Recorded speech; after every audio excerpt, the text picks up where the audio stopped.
Assalamualaikum warahmatullahi wabarakatuh. Kami dari kelompok 5 hari ini akan mempresentasikan tugas UAS yaitu kasus 7 mengenai siklus penggajian.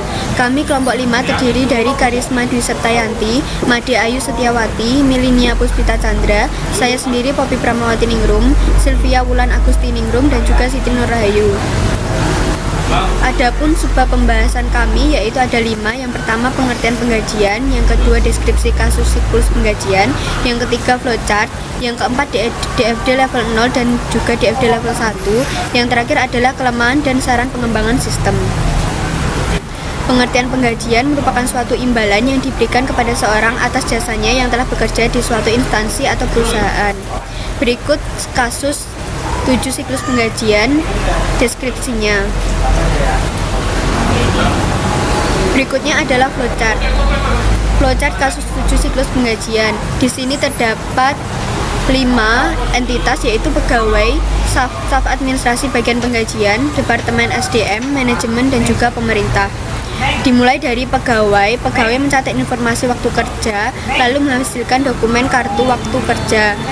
Disimpan di dalam nomor 1 yang akan diberikan kepada staf administrasi bagian penggajian, yaitu diberikannya kartu waktu kerja. Kartu waktu kerja tersebut diinput ke dalam komputer, lalu diproses dan dicetak data penggajiannya untuk menghasilkan dokumen penggajian yang akan menghasilkan tampilan laporan.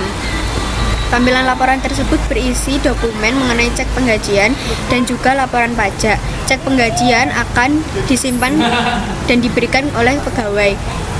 Laporan pajak akan diberikan kepada pemerintah. Selanjutnya, yaitu kartu waktu kerja pada staf administrasi bagian penggajian akan diberikan kepada Departemen SDM yang akan menginput data waktu kerja karyawan dan menghasilkan dokumen data waktu kerja karyawan, lalu mengecek data perubahan kepegawaian dan diproses mencetak perubahan data dan akan menghasilkan dokumen data perubahan kepegawaian. Selanjutnya akan dijelaskan oleh Made Ayu.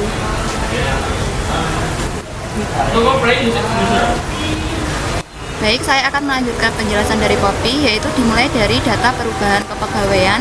Ini disalurkan kepada staf administrasi bagian penggajian, yaitu data perubahan kepegawaian.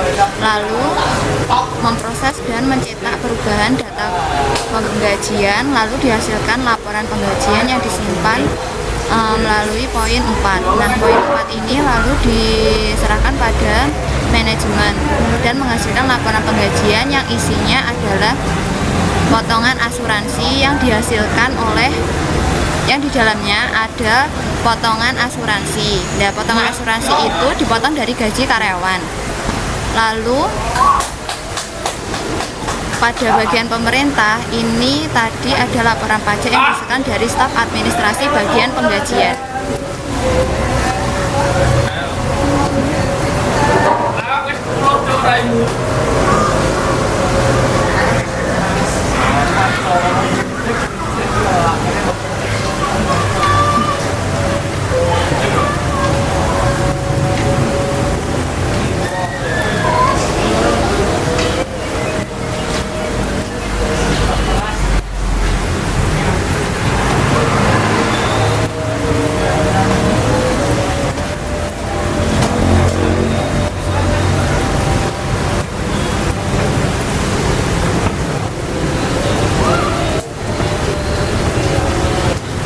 Baik, di sini saya Milinia Puspita Chandra akan melanjutkan penjelasan dari Made Ayu.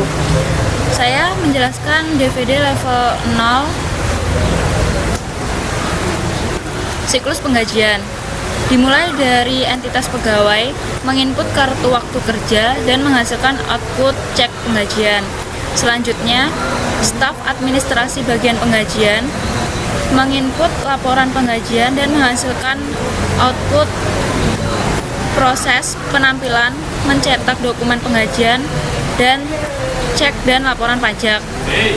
Selanjutnya, Departemen SDM menginput, mengecek, memproses, dan mencetak data kepegawaian dan menghasilkan output data perubahan kepegawaian. Selanjutnya, manajemen menghasilkan output laporan penggajian dan pemerintah menghasilkan output laporan Maksud saya menghasilkan output laporan pajak. Selanjutnya akan dijelaskan oleh Karisma.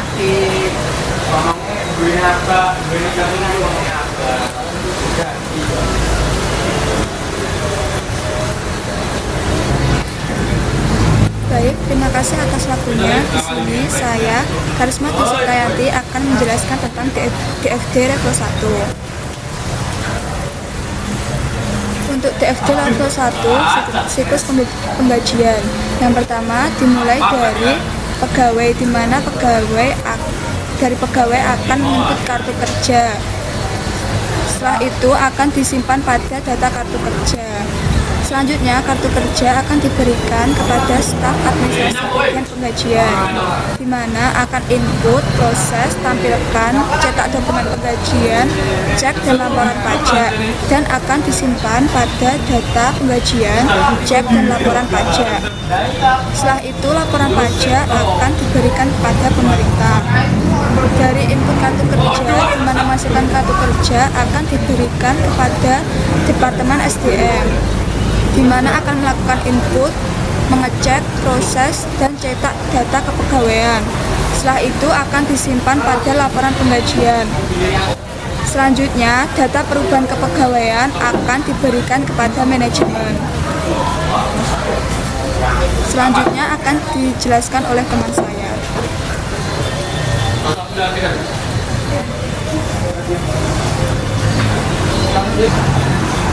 Baik, selanjutnya saya di sini akan melanjutkan presentasi, yaitu kelemahan dan saran pengembangan sistem. Kelemahan sistem. Yang pertama, sistem akuntansi penggajian ini tidak memiliki aplikasi presensi yang memadai untuk mengurangi tingkat kecurangan dalam presensi karyawan. Kemudian yang kedua, tidak adanya pengelompokan antara tenaga kerja tetap dan tenaga kerja kontrak. Yang ketiga, sistem informasi penggajian ini tidak menjelaskan jaminan asuransinya secara detail. Kemudian yang keempat, sistem akuntansi penggajian ini tidak memisahkan antara waktu kerja dan jam kerja pegawainya. Kemudian selanjutnya akan dijelaskan oleh teman saya. Baik, di sini saya Sylvia Wulan akan melanjutkan penjelasan dari Siti tentang saran pengembangan sistem. Di sini ada 4 saran pengembangan sistem. Yang pertama, aplikasi lebih mutakhir. Di sini sistem akuntansi penggajian ini perlu dikembangkan lagi dengan aplikasi presensi yang lebih mutakhir, seperti menggunakan kartu presensi magnetik atau benda sidik jari, agar dapat mengurangi tingkat kecurangan dalam presensi karyawan. Yang kedua, ada penambahan fitur. Maksud di sini yaitu sistem akuntansi penggajian ini perlu ditambahkan fitur yang mengatur pengelompokan antara tenaga kerja tetap dan tenaga kerja kontrak. Yang ketiga yaitu ada bagian jaminan asuransi. Maksudnya yaitu sistem akuntansi penggajian ini perlu menjelaskan bagian yang mengurusi jaminan asuransi pada semua pegawai. Dan yang terakhir yaitu detail waktu kerja dan jam kerja. Di sini sistem akuntansi penggajian ini perlu menjelaskan detail waktu kerja dan jam kerja pegawainya untuk memudahkan. Sekian presentasi dari kelompok kami. Apabila ada kesalahan kami mohon maaf. Wassalamualaikum warahmatullahi wabarakatuh.